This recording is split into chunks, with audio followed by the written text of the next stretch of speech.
اپنی جوانی اور شباب پر متکبر نہ ہوا کرے کہ کہیں وہ بیمار بنا کر زندگی بھر کے لیے بستر علالت کے سپرد نہ کر دے۔ کوئی اپنی تونگری اور دولت پہ تکبر نہ کیا کرے کہ کہیں وہ تونگر سے در در کا گداگر نہ بنا دے۔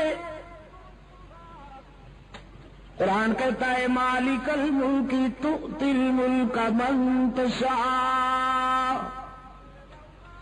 وتنزع الملك ممن تشاء وتعز من تشاء وتذل من تشاء بيدك الخير إنك على كل شيء قدير۔ وہی ہے مختار کل، جسے چاہتا ہے بلند کرتا ہے، جسے چاہتا ہے پیوند زمین کرتا ہے۔ اور پھر حضرت سعد رضی اللہ تعالی عنہ نے فوجی ترنگ اور فوجی مستی میں یہ سلوگن بلند کیا یوم یوم الملحمہ، ہمیں ستانے والوں تیار ہو جاؤ، آج ستائے جاؤ گے۔ کل تمہارے ہاتھ میں تلوار تھی، ہماری گردنیں ہوا کرتی تھی، آج محمد کے رضاکار آ گئے ہیں 10,000۔ آج ہماری تلوار ہوگی اور تمہاری گردنیں ہوں گی۔ ہوا کی لہروں نے حضرت سعد رضی اللہ تعالیٰ عنہ کا یہ جذباتی ماٹو بارگاہ رحمت تک پہنچایا۔ رسول اکرم صلی اللہ علیہ وسلم نے حضرت سعد کو اپنے پاس بلایا، فرمایا سعد تم کیا کہہ رہے ہو؟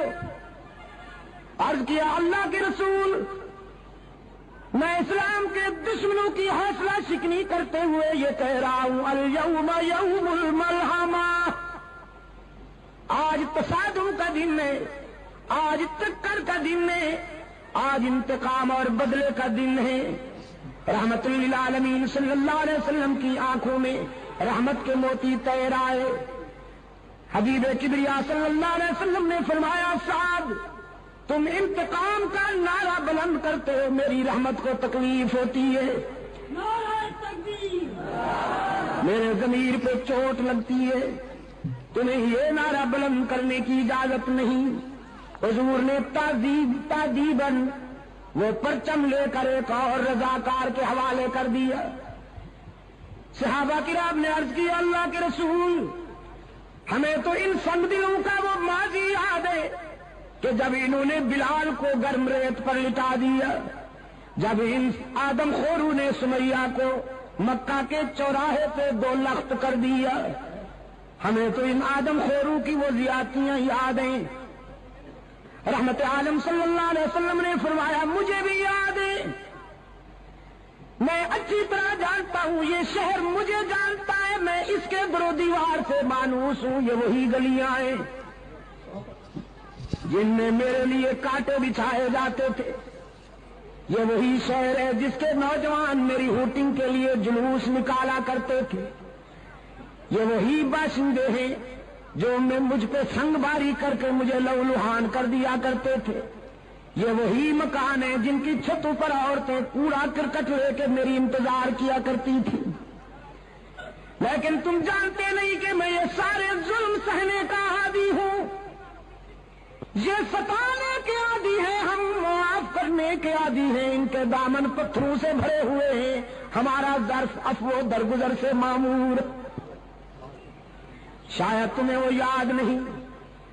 کہ یہ ساری چوٹیں سہ کر میں بیت اللہ میں پہنچتا، جبکہ میرے جسم سے خون بہ رہا ہوتا، جبکہ میرے پاؤں میں کانٹے چبھے ہوئے ہوتے، جبکہ میرے جذبات ان کے سنگین ناروں سے زخمی ہوتے، میں بیت اللہ میں جا کے کیا کہا کرتا تو تمہیں کچھ یاد ہے کہ نہیں؟ بیت اللہ میں جا کے عبداللہ کا یتیم اللہ کے حضور عرض کرتا میرے معبود، اپنے محبوب کو زخمی دیکھ کر کہیں تیرا غضب جوش میں نہ آ جائے، تو نے دیکھا کہ ستایا گیا ہوں، تو نے دیکھا کہ سنگ باری کی گئی ہے مجھ پر،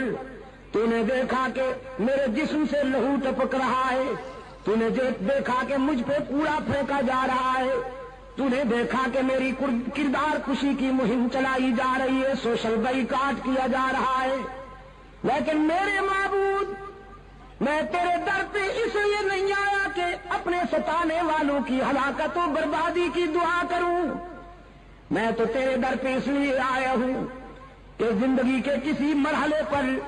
اگر ان کے مظالم اور ان کے ستم ہائے مسلسل کی وجہ سے یہ تجھ سے دعا کروں کہ خداوندہ انہیں تباہ کر دے، انہیں ہلاک کر دے، تو تجھے اس گھر کی عظمت اور میری محبت کا واسطہ کہ میری وہ ہلاکت والی دعا کبھی قبول نہ کرنا، اگر میں کہوں بھی تو انہیں ہلاک نہ کرنا۔ کوہاٹ کے دوستو، عزیز نوجوانوں، جنگ میں بڑے بڑے لوگوں کا اشتعال قابو میں نہیں آتا، بڑے بڑے لوگ اپنی عظمت فراموش کر بیٹھتے ہیں، لیکن رحمت عالم صلی اللہ علیہ وسلم کے اعتدال و توازن کا اندازہ کیجیے کہ میدان جنگ میں ایک کافر کی تلوار حضور پہ اٹھی، اللہ نے اپنے محبوب کی حفاظت فرمائی، اس کا وار خطا گیا، اب رحمت عالم کی تلوار اٹھی، وہ کافر شمشیر رسالت کی زد میں تھا، اگلے لمحے وہ تلوار کافر کا سر قلم کر سکتی تھی، لیکن رحمت عالم صلی اللہ علیہ وسلم نے اپنی اٹھی ہوئی تلوار کو روک لیا، اپنے پیچھے کھڑے ہوئے اپنی مراد و مدعا فاروق اعظم کو اپنی تلوار دیتے ہوئے فرمایا، عمر تم اس سے نمٹو۔ فاروق اعظم رضی اللہ تعالیٰ عنہ عرض کرتے ہیں، اللہ کے محبوب میں تو اس سے نمٹ لوں گا، لیکن آج میں چاہتا تھا کہ میں نبی کی تلوار کے جوہر نبی کے ہاتھوں سے دیکھوں، آج میں انتظار کر رہا تھا کہ آپ کی تلوار سے کوئی کافر کٹ کے گرے تڑپے اور اس کی تڑپ دیکھ کر میں اپنے جذبہ حریت کو جلا بخشوں۔ رحمت عالم صلی اللہ علیہ وسلم اشکبار ہو گئے، فرمایا عمر تم جانتے نہیں کہ نبی کا قاتل اور نبی کا مقتول دنیا میں سب سے بڑا بدنصیب ہوتا ہے، جو کسی نبی کو شہید کرے وہ بھی دائمی جہنمی، جو کسی پیغمبر کے ہاتھوں سے مارا جائے وہ بھی دائمی جہنمی۔ تو میرے عمر میں انسانوں کو جہنم سے نکالنے آیا ہوں، جہنم میں دھکیلنے تو نہیں آیا۔ میں چاہتا ہوں کہ نہ کوئی ایسا بد نصیب ہو کہ اس کے ہاتھوں سے میں مارا جاؤں، نہ کوئی ایسا بد نصیب ہو کہ وہ میرے ہاتھوں سے مارا جائے۔ ارباب علم و دانش، حد نہیں ہو گئی، حد نہیں ہو گئی شفقت اور رحمت کی کہ پوری 23 سالہ عسکری زندگی میں کوئی ایک انسان بھی براہ راست رسول اللہ کی تلوار سے نہیں مارا گیا، کوئی ایک بھی انسان۔ میرے آقا نے اپنے رضاکاروں سے فرمایا یہ نعرہ بلند کرنے کی اجازت نہیں، آج میں ان کے لیے وہی جذبات لایا ہوں جو میرے بھائی کے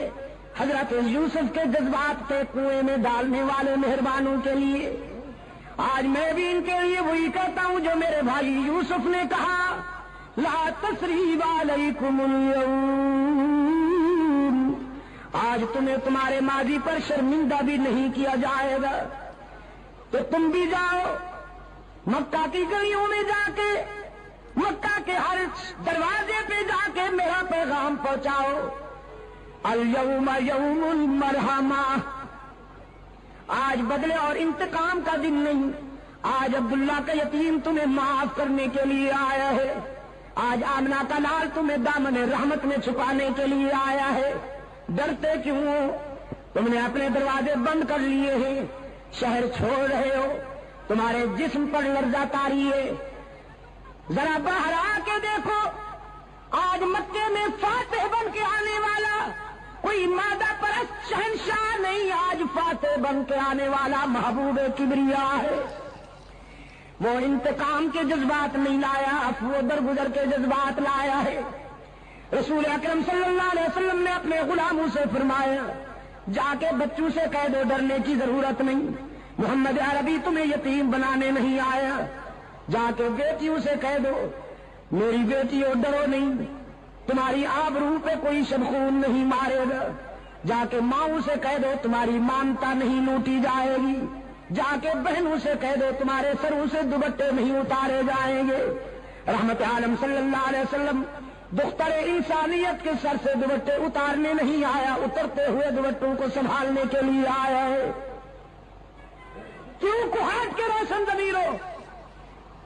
رسول اللہ صلی اللہ علیہ وسلم کے انقلاب نے دختر انسانی کے سر سے دوپٹے اتارے ہیں کہ اترتے ہوئے دوپٹوں کو سنبھالا ہے؟